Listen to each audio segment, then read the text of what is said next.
Hello everyone, welcome back to Learn Easily channel.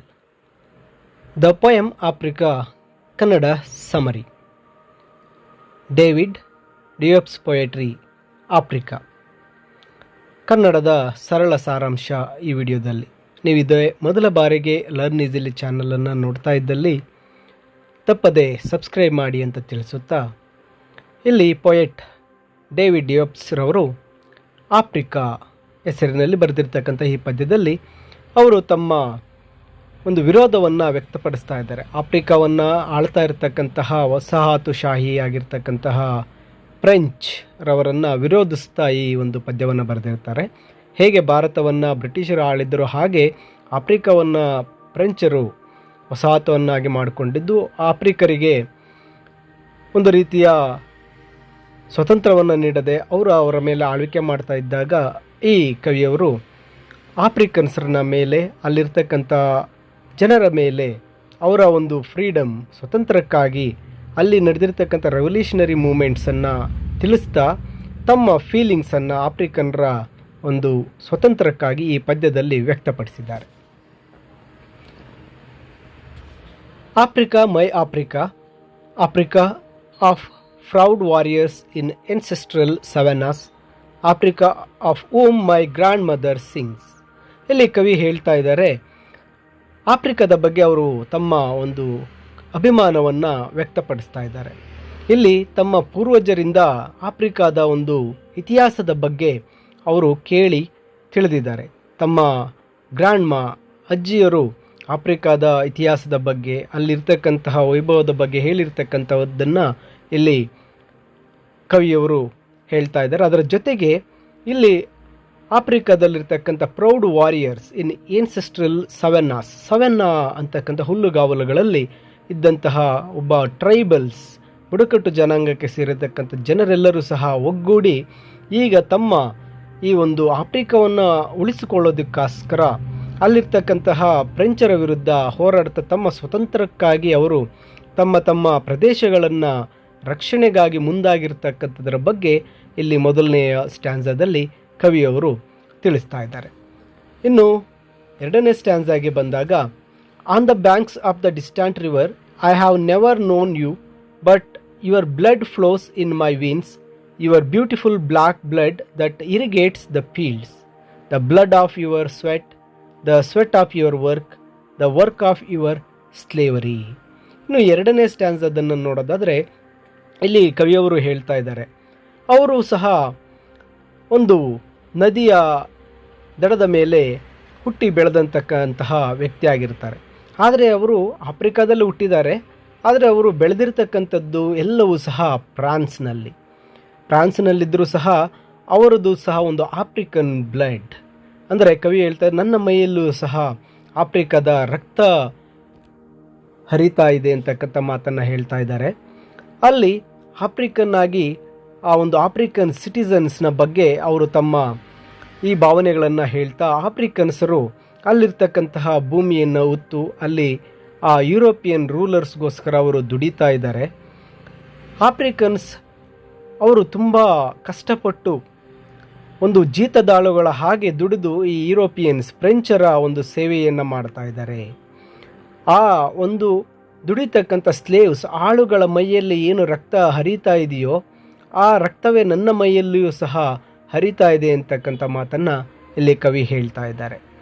ಅಲ್ಲಿರ್ತಕ್ಕಂತಹ Africans ಒಬ್ಬ ಆಳುಗಳಾಗಿ, laboured ಅಂದಾಗ ಒಂದು ಕೂಲಿಯ ಜನಗಳ ಹಾಗೆ, ಒಂದು ಜೀತದಾಳುಗಳ ಹಾಗೆ ಅವರು ತಮ್ಮ ಜಮೀನಿನಲ್ಲಿ ಕೆಲಸಗಳನ್ನು ಮಾಡ್ತಾ ಇದ್ದಾರೆ. ಹಾಗೆ ಅವರು ತಮ್ಮ ಪುರಾತನ ಕಾಲದಿಂದ ಬಂದಿರತಕ್ಕಂತಹ ಕಲ್ಚರ್ಸನ್ನು ಅವರು ಮುಂದುವರಿಸ್ಕೊಳ್ತಾ ಅವರು ಆ ಒಂದು ಸುಡು ಬಿಸಿಲಿನಲ್ಲಿ ಕೆಲಸ ಮಾಡ್ತಾ ಯುರೋಪಿಯನ್ನರ್ಸರ ಒಂದು ಸೇವೆಯನ್ನು ಮಾಡ್ತಾ ಇದ್ದಾರೆ. ಅವರ ಮೈಯಲ್ಲಿ ಹರಿತಕ್ಕಂತಹ ರಕ್ತವೇ ನನ್ನ ಮೈಯಲ್ಲೂ, ನನ್ನ ಒಂದು ರಕ್ತನಾಳಗಳಲ್ಲಿ ಹರಿತಾ ಇದೆ ಅಂತಕ್ಕಂಥ ಮಾತನ್ನು ಇಲ್ಲಿ ಕವಿಯವರು ವ್ಯಕ್ತಪಡಿಸ್ತಾರೆ. ಇನ್ನು ಮುಂದಿನ ಸ್ಟ್ಯಾನ್ಸಾ ನೋಡೋದಾದರೆ, Africa tell me Africa, is this your back that is unbent, this back that never breaks under the weight of humiliation, this back trembling with red scars and saying no to the wimp under the midday sun. ಇಲ್ಲಿ ಒಂದು ಪ್ರಶ್ನೆಯನ್ನು ಕೇಳ್ತಾ ಇದ್ದಾರೆ. ಆ ಒಂದು ಆಫ್ರಿಕಾದ ತಾಯ್ನಾಡನ್ನು ಒಂದು ಪ್ರಶ್ನೆಯನ್ನು ಕೇಳ್ತಾ ಇದ್ದಾರೆ. ನೀನು ಬಹಳಷ್ಟು ಟಾರ್ಚರನ್ನು ಅನುಭವಿಸ್ತಾ ಇದೆಯಾ, ಈ ಒಂದು ವಸಾಹತುಗಳು ಅಂದರೆ ಈ ಫ್ರೆಂಚರಿಂದ, ಒಂದು ವಿದೇಶಿಯರ ಒಂದು ಆಕ್ರಮಣದಿಂದ ಬಹಳಷ್ಟು ನೊಂದಿದೆಯಾ, ನಿನ್ನ ಒಂದು ಬೆನ್ನು ಮೂಳೆ ಬೆಂಟಾಗಿದೆಯಾ, ಒಂದು ಕ್ವಶನ್. ಬಟ್ ಆ ಪೊಯೆಟ್ ಹೇಳ್ತಾರೆ, ಈ ಒಂದು ಹ್ಯುಮಿಲಿಯೇಷನ್, ಈ ಒಂದು ಅವಮಾನ, ಈ ಒಂದು ಟಾರ್ಚರನ್ನು ನೀನು ಭರಿಸ್ತಾ ಇದೆಯಲ್ಲ, ಈ ಒಂದು ಟಾರ್ಚರಿಂದ, ಈ ಒಂದು ವೇದನೆಗಳಿಂದ ನಿನ್ನ ಒಂದು ಬೆನ್ನು ಮೂಳೆ ಅಥವಾ ನಿನ್ನ ಒಂದು ಬ್ಯಾಕ್ ಬೋನ್ ಅಂತಕ್ಕಂಥದ್ದು ಇನ್ನೂ ಬೆಂಡ್ ಆಗಿಲ್ಲ ಅಂತಕ್ಕಂಥದ್ದನ್ನು ಹೇಳ್ತಾರೆ. ಇಲ್ಲಿ they were tortured, yet their back is still unbent. They possess the bravery to reject the whip that symbolize the cruel colonists. ಇಲ್ಲಿ ಆ ಕ್ರೂಯಲ್ ಕಾಲೋನಿಸ್ಟ್ಸ್, ವಸಾಹತುಗಳು ಅಂದರೆ ಬೇರೆ ದೇಶಗಳಿಂದ ಬಂದು ಆಳ್ವಿಕೆ ಮಾಡ್ತಾ ಇರ್ತಕ್ಕಂಥವ್ರು ಎಷ್ಟೇ ಟಾರ್ಚರ್ ಮಾಡಿದ್ರೂ ಸಹ ನೀನು ನಿನ್ನ ಬ್ಯಾಕನ್ನು ಅವರಿಗೆ ಬೆಂಡ್ ಮಾಡ್ತಾ ಇಲ್ಲ. ಯು ಆರ್ ರಿಜೆಕ್ಟಿಂಗ್, ಅವರನ್ನು ರಿಜೆಕ್ಟ್ ಮಾಡಿ ನಿನ್ನ ಒಂದು ಬ್ರೇವರಿ, ಬುದ್ಧಿವಂತಿಕೆ, ಒಂದು ಶಕ್ತಿಯನ್ನು ತೋರಿಸ್ತಾ ಇದೆಯಾ. ಆ ಒಂದು ಕ್ರೂಯಲ್ ಕಾಲೋನಿಸ್ಟ್ಗಳನ್ನಾಗೆ ನೀನು ತಲೆ ಬಾಗ್ತಾ ಇಲ್ಲ, ಎದ್ದು ನಿಲ್ತಾ ಇದೆಯಾ ಅಂತಕ್ಕಂತಹ ಮಾತನ್ನು ಕವಿ ಹೇಳ್ತಾ ಇದ್ದಾರೆ. But a grave voice answers me, impetuous child the tree, young and strong, that tree over there, splendidly alone amidst white and faded flowers. That is your Africa, springing up anew, springing up patiently, obstinately, whose fruit bit by bit acquires. ಇಲ್ಲಿ ಕವಿಯವರು ಆ ಒಂದು ಪ್ರಶ್ನೆಯನ್ನು ಕೇಳ್ತಾ answer me ಅಂತೇಳಿ ಹೇಳ್ತಾ ಇದ್ದಾರೆ. ಇಲ್ಲಿ the bitter taste of liberty, ಇಲ್ಲಿ ಆ ಲಿಬರ್ಟಿ, ಸ್ವತಂತ್ರತೆಯ ಒಂದು ಟೇಸ್ಟ್ ಅಂತಕ್ಕಂಥದ್ದು ಬಿಟರ್, ಕಹಿ ಆಗಿದೆ. ಆ ಕಹಿ ಎಲ್ಲಿಂದ ಬರ್ತಾ ಇದೆ ಎಂದಾಗ ತನ್ನ ಆಫ್ರಿಕಾವನ್ನು ಕವಿಯವರು ಒಂದು ಮರಕ್ಕೆ ಹೋಲಿಸ್ತಾ ಇದ್ದಾರೆ. ಆ ಮರ ಯಂಗ್ ಅಂಡ್ ಸ್ಟ್ರಾಂಗ್, ಅದು ತುಂಬ ಯಂಗ್ ಅಂಡ್ ಸ್ಟ್ರಾಂಗ್ ಆಗಿದೆ, ಅದು ನಿಂತಿದೆ. ಆ ನಿಂತಿರ್ತಕ್ಕಂಥ ಮರವು ಅದರ ಸುತ್ತಲೂ ಸಹ ವೈಟ್ ಆ್ಯಂಡ್ ಫೇಡೆಡ್ ಫ್ಲವರ್ಸ್ನಿಂದ ತುಂಬಿರ್ತಕ್ಕಂಥ ಪ್ರದೇಶವಾಗಿದೆ.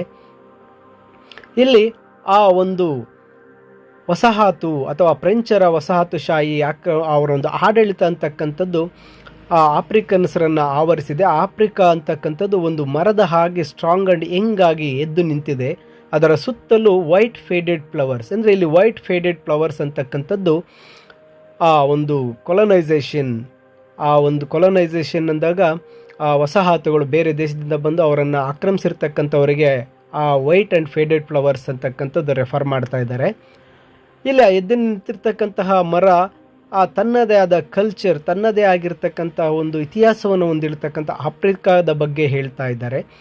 ಆ ಮರ ತನ್ನದೇ ಆದ ಒಂದು ಪಾಸಿಟಿವ್ ಗ್ರೋತನ್ನು ಪಡ್ಕೊಳ್ತಾ ಇದೆ. ಅಂದರೆ ಅಲ್ಲಿರ್ತಕ್ಕಂಥ ಜನ, ಇದು ಆಫ್ರಿಕಾ, ಇದು ನಮ್ಮ ನಾಡು, ಇಲ್ಲಿ ಆ ಪರಕೀಯರನ್ನು ನಾವು ಇಲ್ಲಿಂದ ಓಡಿಸಬೇಕು, ನಮ್ಮದೇ ಆದಂತಹ ಒಂದು ಸ್ವಾತಂತ್ರ್ಯವನ್ನು ಪಡೆಯಬೇಕು, ಇದು ನಮ್ಮ ದೇಶ ಅಂತಕ್ಕಂತಹ ನಮ್ಮದೇ ಆದಂಥ ಒಂದು ಸ್ವಾತಂತ್ರ್ಯ ಪಡೆಯಬೇಕು ಅಂತಕ್ಕಂಥ ಫೀಲಿಂಗ್ಸ್ ಆ ಮರದಲ್ಲಿ ಬೆಳೀತಾ ಇದೆ ಅಂತಕ್ಕಂಥದ್ದನ್ನು ಕವಿ ಹೇಳ್ತಾ ಇದ್ದಾರೆ. ಅದರ ಜೊತೆಗೆ ಆ ಮರವು ಸಹ ಒಂದು ಫ್ರೂಟನ್ನು ನೀಡ್ತಾ ಇದೆ. ಫ್ರೂಟ್ ಅಂದಾಗ ಜನರಲ್ಲಿ ಆ ನ್ಯಾಷನಾಲಿಟಿ, ಅದರ ಜೊತೆಗೆ ಪ್ರೈಡ್, ಲಿಬರ್ಟಿ ಅಂತಕ್ಕಂಥದ್ದು ಬೆಳೀತಾ ಇದೆ.